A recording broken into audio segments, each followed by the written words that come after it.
Okay, now we will see an example जिससे हम इस वैल्यू एडेड मेथड को और अच्छे तरीके से समझ सकते हैं। ये क्या है, इससे कैसे हम जीडीपी निकालते हैं। देखिए, हम ये सोचेंगे कि पहले एक फार्मर है। फार्मर जो है वो वीट की प्रोडक्शन कर रहा है। उसने उसी वीट को बेचा फ्लोर मिल वाले को।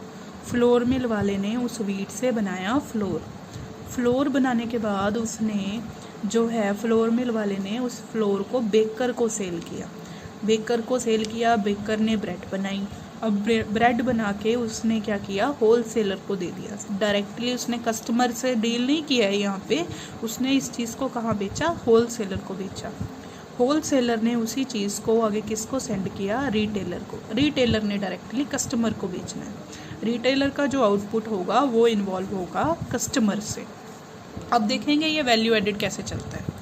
देखिए, हम पहले मान रहे हैं कि फार्मर ने वीट की प्रोडक्शन की। जब उसने वीट की प्रोडक्शन की, हम ये मान लेंगे कि उसने 100 रुपीज़ में वो वीट क्या की है, सेल की है। तो उसने 100 रुपीज़ में वो वीट सेल कर दी। अब जब उसने 100 रुपीज़ में ये वीट सेल की है तो ये माना जाएगा कि उसने किसी तरीके का कोई रॉ मटेरियल नहीं लिया उसके लिए।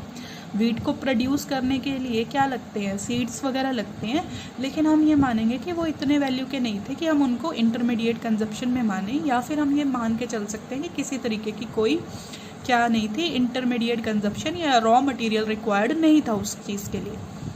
तो उसने 100 की वीट सेल की, जिसके लिए ये मान लिया जाएगा फॉर एन अजम्पशन, हम इसको एज्यूम करेंगे कि उसने किसी तरीके की इंटरमीडिएट कंजप्शन नहीं की थी फॉर स्टार्टिंग दिस एग्जाम्पल। नहीं तो ये पीछे से चलेगा जब सीड वाले ने कुछ करना है। तो इसीलिए इस चीज़ को स्टार्ट करने के लिए ये माना जाएगा कि वैल्यू ऑफ आउटपुट 100 है।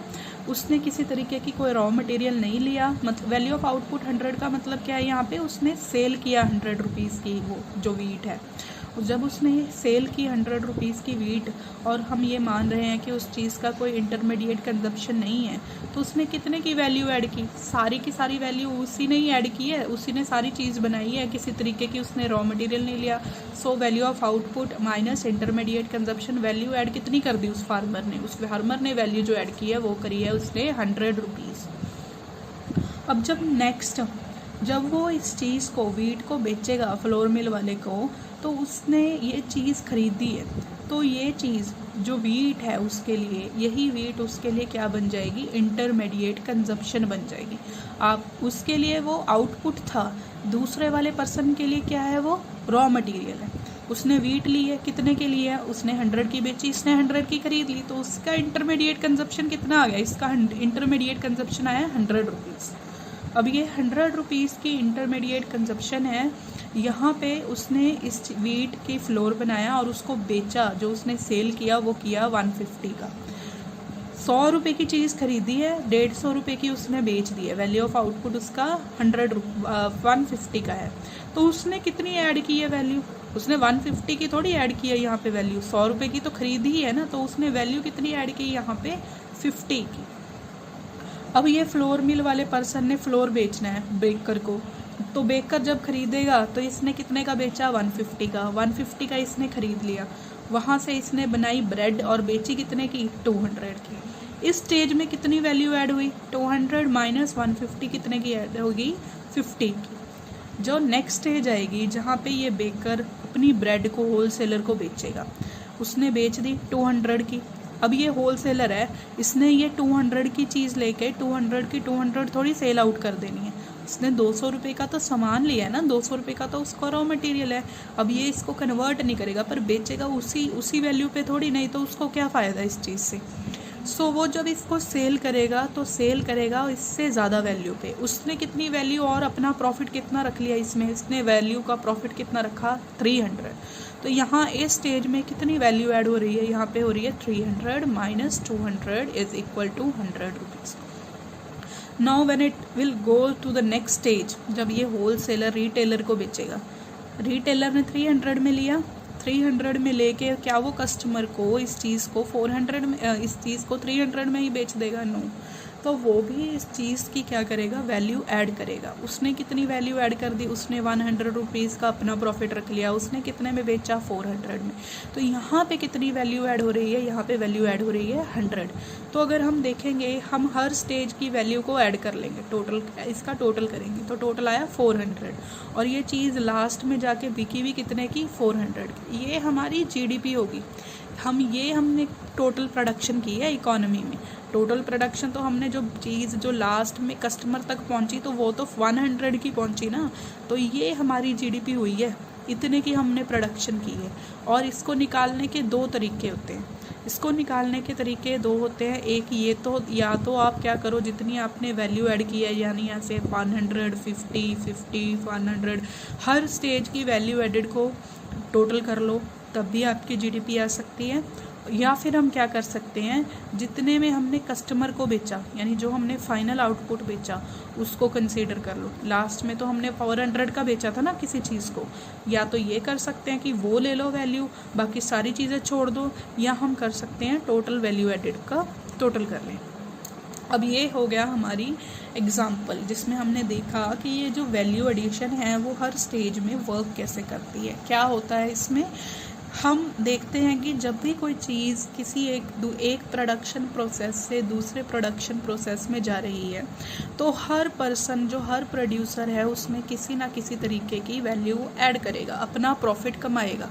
हमने सिर्फ यही देखना है कि अगर उसने कोई चीज़ 100 की ली है तो उसने उसमें अपना कितना वैल्यू, कितनी उसने अपनी प्रॉफिट्स को रख लिया, जितना उसने वैल्यू ऐड किया है वो हमने क्या करना है, यहाँ पे ले लेना है। जो इसकी रॉ मटेरियल है वो तो हम पहले से ही ले चुके हैं। सो ये हो गया हमारा वैल्यू एडिशन। ओके बच्चे, तो नाउ जो हम आगे करने वाले हैं वो चीज़ है कि प्रॉब्लम ऑफ डबल काउंटिंग क्या होती है।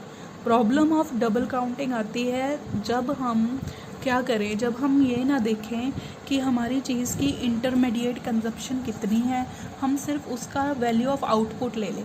हम देख लें कि फार्मर ने जी वीट बेची है, उसने 100 की बेची है, ठीक है, वो ले लिया।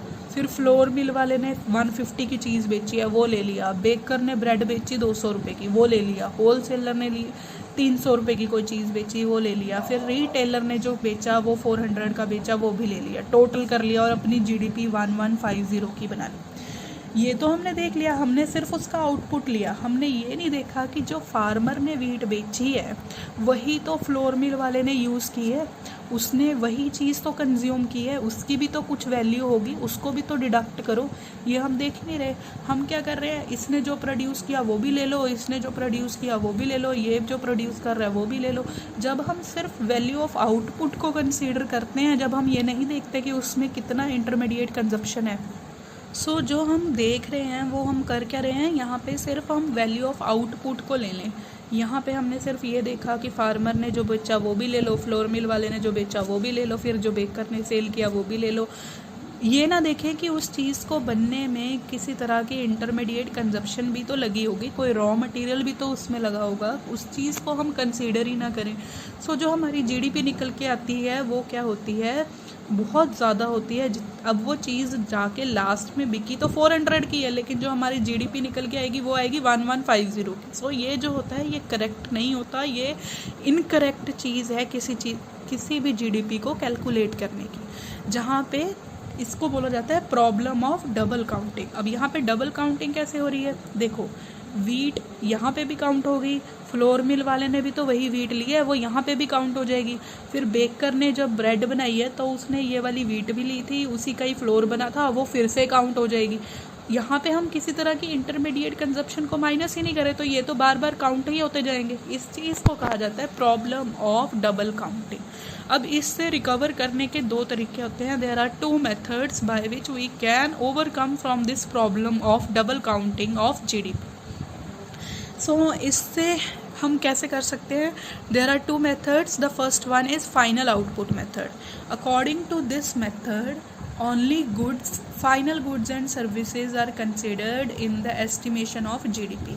यहाँ पे क्या किया जाता है, सिर्फ फाइनल गुड्स एंड सर्विसेज को कंसिडर किया जाता है। मतलब आप क्या करो, आपने जब वो चीज़ कस्टमर को बेची है, आप ये सारा पिछला जो प्रोसेस है, जो पिछला आपका स्टेजेस है, वो उस सबको लो ही ना, उन सबको कंसीडर ही ना करो। आपने जब वो चीज़ कस्टमर को सेल की है, तब वो आपने कितने की बेची है, फाइनली वो चीज़ कितने की बिकी है, कस्टमर के पास कितने की गई है, जिसको हम बोलेंगे फाइनल आउटपुट मेथड, वो कंसीडर कर लो। फाइनली तो वो 400 की है, बिकी है ना, तो उस चीज़ को आप कंसीडर कर लो। तो आप कह दो हमारी जीडीपी कितनी है, हमारी जीडीपी है 400 की। यानी फाइनल आउटपुट में क्या क्या जाता है, यहाँ पे हम पिछला कुछ नहीं देख रहे हैं, जितना हमने उस चीज़ को लास्ट में सेल आउट किया है, हम सिर्फ वही चीज़ लेंगे। नेक्स्ट है हमारा वैल्यू एडेड मेथड। ये तो हम पहले ही डिस्कस कर चुके हैं। इसमें करना क्या है, इसमें हमने हर स्टेज की वैल्यू एडेड देखनी है। हमने देखना है कि यहाँ पे उसने कितनी वैल्यू ऐड की, यहाँ पे कितनी वैल्यू ऐड की, यहाँ पे कितनी वैल्यू ऐड है, यहाँ पे कितनी वैल्यू ऐड है, सारी वैल्यू एडेड का टोटल कर लो, तब भी आपकी जो जीडीपी आएगी करेक्ट आएगी और दोनों बराबर आएंगे। यहाँ पे जो वैल्यू एडेड मेथड से चाहे जीडीपी निकाल लो, चाहे आप फाइनल आउटपुट मेथड से निकाल लो, दोनों ही टाइम पे जो आपकी जीडीपी आने वाली है वो दोनों ही एक समान आएगी, दोनों ही बराबर आएंगे। सो ये होता है वैल्यू एडेड मेथड कैसे निकलता है। इसके न्यूमेरिकल्स हम नेक्स्ट वीडियो में देखेंगे। उससे पहले हमने ये देखना है कि जब भी कोई पर्सन वैल्यू एडेड मेथड लगा रहा है, कोई वैल्यू एडेड मेथड से क्वेश्चन सॉल्व करेगा, तो उसको पहले कौन से प्रिकॉशंस हैं जो देखनी पड़ेंगी, उसके बाद ही वो क्या कर सकता है, क्वेश्चन सॉल्व कर सकता है। So now we will be seeing about our next topic, that is precautions regarding value added method. जब भी हम वैल्यू एडेड मेथड को यूज़ करें, तो उसको यूज़ करने से पहले हमें कौन से प्रिकॉशंस हैं जो देखनी पड़ेंगी। सबसे पहले है value of sale and purchase of second hand goods is not included in value added method. जब भी आप किसी चीज़ की सेल कर रहे हो, अगर वो सेकेंड हैंड गुड है तो उसको कंसीडर नहीं करना। इसका कारण ये है कि जब वो फर्स्ट टाइम पे सेल हुई थी तब उसको कंसीडर कर लिया गया था। अब जब वो सेकेंड टाइम पे सेल होगी, एज अ रॉ मटेरियल की बात नहीं कर रही हूँ मैं, जैसे कि देखो आपने एक पर्सन है, उसका जो बिज़नेस है वो कार सेल करने का है, वो फाइनली प्रोड्यूस हो चुका, चीज़ सब कुछ हो गया है ना, तो उसने कार प्रोड्यूस कर ली, कार सेल होगी, उस कंपनी ने कार सेल की राम को। तो अगर वो एक बार जब सेल हुई थी तब हमने उसकी सारी वैल्यू जो है अपनी जीडीपी में ले ली थी। नाउ जब वो ओनर है वो उस चीज़ को आगे किसी को बेचे तो वो हमने नहीं लेना। यहाँ पे second hand purchase and sale यहाँ पे नहीं आएगी। यहाँ पे फर्स्ट टाइम जो चीज़ सेल हो रही है, फर्स्ट टाइम जो चीज़ परचेज हो रही है, उसी चीज़ को कंसिडर किया जाएगा। क्योंकि अगर हम ऐसे सेकंड टाइम थर्ड टाइम करने लगे तो वो तो कैलकुलेशन ही बहुत डिफ़िकल्ट है, वो चीज़ तो पहले भी काउंट हो चुकी है, उसको बार बार काउंट नहीं किया जाता। सो वैल्यू ऑफ सेल हो चाहे परचेज हो सेकंड हैंड गुड्स की, वो नहीं की जाती है। ये जो चीज़ एक बार बिक चुकी है, और मतलब जैसे उस कार के एग्जांपल है, वो कार फाइनली प्रोड्यूस हो गई थी, फाइनली प्रोड्यूस होने के बाद कंपनी ने सेल कर दी थी। अब वो जो ओनर है अगर उसको आगे बेचता जाए वो हमने कंसीडर नहीं करना है। हमने एक बार कोई चीज़ बेची है, हमने first hand sale and purchase ही लेनी है। Second hand sale and purchase of any item will not be considered in the value added method of calculating national income. Next है हमारा commission earned on second hand goods is included in the estimation of value added. हमने उस चीज़ की cell and purchase तो नहीं लेनी है, लेकिन अगर आपको उस चीज़ को बेचने से कोई कमीशन अर्न हुई है तो वो आपकी इनकम बन जाएगी, वो आप ज़रूर इस चीज़ में कैलकुलेट कर सकते हो। हमने अगर किसी मतलब देख लो, हम एक कंपनी ने किसी को कार जो है वो सेल की थी, चलो वो कार बिक गई, कार वाले जो ओनर था उसने आगे उस चीज़ को बेचा, उस चीज़ की सेल परचेज तो हम नहीं लेंगे। लेकिन अगर उससे किसी पर्सन को, किसी ब्रोकर को कोई कमीशन अर्न हो रही हो, तो वो जो कमीशन होती है वो इसमें ज़रूर ऐड होती है, उसको हम अपनी इनकम में लेंगे। नेक्स्ट है हमारा own account of production of goods of the producing unit is taken into account. अब यहाँ पे एक एग्जांपल से इसको समझ सकते हो, जैसे कि कोई कार प्रोड्यूस करने वाली कंपनी है, उसने कार प्रोड्यूस की और उसमें से कुछ कार्स उसने अपने अपने कंजप्शन के लिए यूज़ कर ली, उसने उस कार्स को यूज़ किया फॉर ट्रांसपोर्टिंग देयर एम्प्लॉयज़। तो ये नहीं कह देना कि ये तो जी कार हमारे ही लिए यूज़ हो रही है, इसलिए हम इसको लेंगे ही नहीं, हम इसको जीडीपी में ही कैलकुलेट नहीं करेंगे। वो आपने प्रोड्यूस तो की है ना, चाहे उसको आप खुद यूज़ कर लो, उस चीज़ की प्रोडक्शन तो हुई है। जिस चीज़ की प्रोडक्शन हुई है फर्स्ट टाइम, अगर किसी चीज़ की प्रोडक्शन हो रही है, चाहे उसको आप सेल करो चाहे उसको आप सेल ना करो, उस चीज़ को आप खुद ही सेल्फ सेल में दिखा दो, खुद को ही उसको आपने यूज़ किया है, लेकिन उसको आपने लेना ज़रूर है।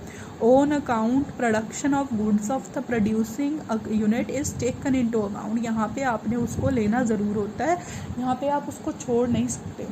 नेक्स्ट है imputed value of production for self consumption is taken into account.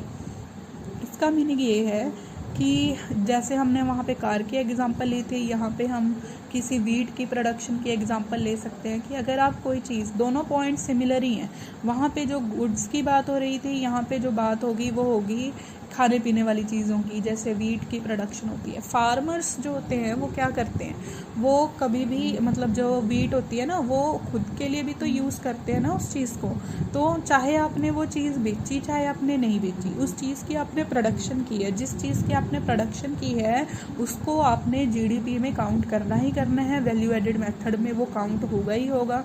यहाँ पे भी वही बात हो रही है, इम्प्यूटेड वैल्यू, मतलब इम्प्यूटेड वैल्यू का मतलब होता है जो उसकी मार्केट वैल्यू हो सकती थी, चाहे आपने उसको बेचा ना हो, लेकिन उसकी कुछ ना कुछ तो मार्केट वैल्यू होगी ना, उस चीज़ को कैलकुलेट कर लो और वो भी आपने जीडीपी में लेनी है, चाहे वो चीज़ आपने सेल्फ कंजप्शन के लिए यूज़ कर ली। इसकी एग्जांपल वीट है, फार्मर्स कुछ वीट को अपने लिए, अपनी सेल्फ कंजप्शन के लिए यूज़ करते हैं, तो उस चीज़ को भी आपने नेशनल इनकम में लेना है, उस चीज़ को भी आपने जीडीपी में काउंट करना है। हमारा नेक्स्ट पॉइंट है अब वो है कि value of intermediate good is not included. जो इंटरमीडिएट गुड्स होते हैं, जैसे कि जो रॉ मटेरियल आप यूज़ करते हो अपनी प्रोडक्शन के लिए, जितने भी आपने रॉ मटेरियल यूज़ किए हैं, उन सभी को क्या किया जाता है, पहले ही देख चुके हैं हम, जब भी हम वैल्यू एडेड निकालते हैं तो उन सभी को माइनस किया जाता है। इसीलिए यहाँ पे लिखा गया है कि value of intermediate good is not included while calculating national income. उन सबको क्या करना पड़ता है, हमको डिडक्ट करना पड़ता है।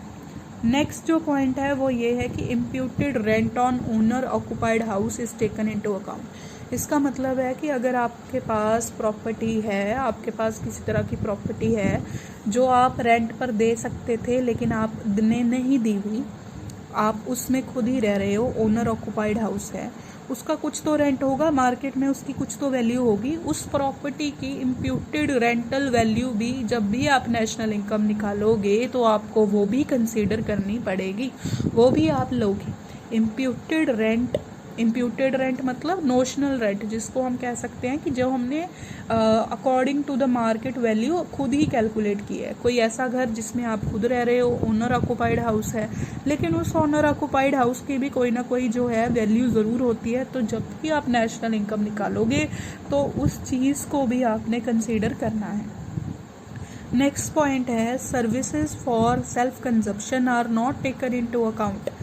अब जो चीज़ हम प्रोड्यूस करते हैं, जिससे कि जैसे कोई फार्मर्स है, फार्मर्स जब प्रोडक्शन करते हैं वीट की, चाहे वो खुद ही यूज़ कर ले उस चीज़ को, तो वो तो हम नेशनल इनकम में कैलकुलेट करने हैं। कार वाली एग्जांपल ली थी, जब कोई कार प्रोड्यूसिंग कंपनी थी, अगर उन्होंने खुद ही वो कार यूज़ कर ली तो वो भी नेशनल इनकम में कैलकुलेट होती थी। लेकिन अगर हम अपने फैमिली मेम्बर्स को किसी तरीके की कोई सर्विसेज देते हैं, हम उनको कोई जैसे मदर हमारी होती हैं, वो हमारे लिए काम कर रही हैं और बच्चों को पढ़ा रही हैं, मतलब जब हम अपने फैमिली मेम्बर्स को कोई सर्विस दे रहे हैं, उस चीज़ को हम कंसीडर नहीं करते हैं नेशनल इनकम में। हाँ, अगर हम किसी चीज़ की प्रोडक्शन कर रहे हैं तब हम उसको नेशनल इनकम में, जीडीपी की कैलकुलेशन में कैलकुलेट करेंगे। लेकिन हमारे फैमिली मेम्बर्स जो हमें सर्विसेज देते हैं, as a part of family जो हम सर्विसेज लेते हैं, तो वो हमने यहाँ पे नेशनल इनकम की कैलकुलेशन में कैलकुलेट नहीं करनी है। Okay, so now we will be discussing about the assignment that you have to submit. The first question is discuss the precautions to be adopted while calculating national income using value added method. तो जो हमने अभी सारी precautions पहले discuss की हैं, आपने वो सारी प्रिकॉशंस लिखनी है। कुछ जैसे कि सर्विसेज हम नहीं लेते हैं, कोई चीज़ अगर हम खुद की सेल्फ कंजप्शन के लिए यूज़ कर रहे हैं वो हमने लेनी है, इसमें इंटरमीडिएट गुड्स को नहीं लेना। कोई सेकंड हैंड प्रोडक्शन करेंगे, सेकंड हैंड गुड्स को सेल करेंगे तो वो हमने नहीं लेने हैं। ये सारी चीज़ें जो है आपने यहाँ पे लिखनी है। नेक्स्ट है हमारे पास give a suitable example to explain the value of explain the value added method. तो जो हमने वही एग्जांपल ली थी ना, जिसमें हमने ब्रेड ओनर को फिर उसके बाद हमने वो सारा बताया था कि ये कैसे वर्कआउट होता है, वो सारा आपने एक्सप्लेन करना है इन योर ओन वर्ड्स। आप अपने सारे मतलब उसको एक्सप्लेन खुद करेंगे, किसी भी नोट्स की एग्जांपल, किसी भी नोट्स की हेल्प आपने नहीं लेनी है, खुद उसको एक्सप्लेन करोगे इस वीडियो को देख के। नेक्स्ट है हमारे पास what is the problem of double counting, how it can be corrected. So मतलब यहाँ पे आपने लिखना है कि डबल काउंटिंग कैसे होती है। वो जो हमने बताया था ना कि उस एग्जांपल में अगर हम ये ना देखें कि इंटरमीडिएट कंजप्शन नाम की भी कोई चीज़ होती है और सिर्फ वैल्यू ऑफ आउटपुट को लेते जाए तो हमारी जो जीडीपी है वो बहुत ज़्यादा बड़ी हो जाती है, वो ज़्यादा हो जाती है। इतनी तो हमने उस चीज़ की प्रोडक्शन भी नहीं की होती जितनी वो बार बार काउंट हो रही होती है।